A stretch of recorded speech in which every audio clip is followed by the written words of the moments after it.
The man just waved his hand, and the dog poop nearby scooted straight to the toilet. It jumped right in, and even flushed itself away. Mark was stunned. He ran to the fridge and grabbed a bottle of alcohol. But in his panic, he knocked it over.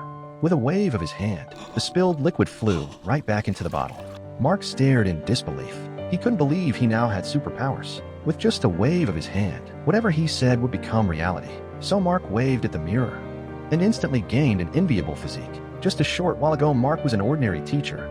He was almost fired for being late to work, too shy to confess to the girl he'd liked for years. And the class he taught was the worst in the entire school. Meanwhile, a spaceship hovered in the vastness of space. Aliens had discovered Earth.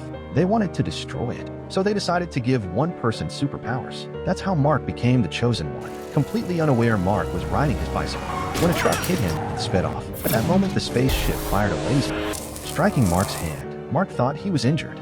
He had no idea he now possessed superpowers. Mark arrived at his classroom door. The students inside were still giving him a headache.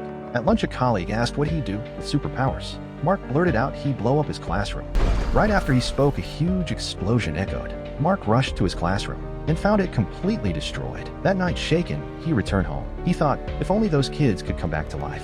Suddenly, the children in the morgue woke up, and even people in the cemetery began climbing out. Seeing the resurrected children outside his window, Mark was terrified. He quickly said he wanted time to go back to before the explosion. And just like that, he returned to the moment right before it happened. From then on, he used his powers without restraint. He first made the girl of his dreams appear in his house, then turned his class into the best in school. Even the principal became his fan. Mark began living a carefree, comfortable life. But what he didn't know was that a much greater danger was quietly closing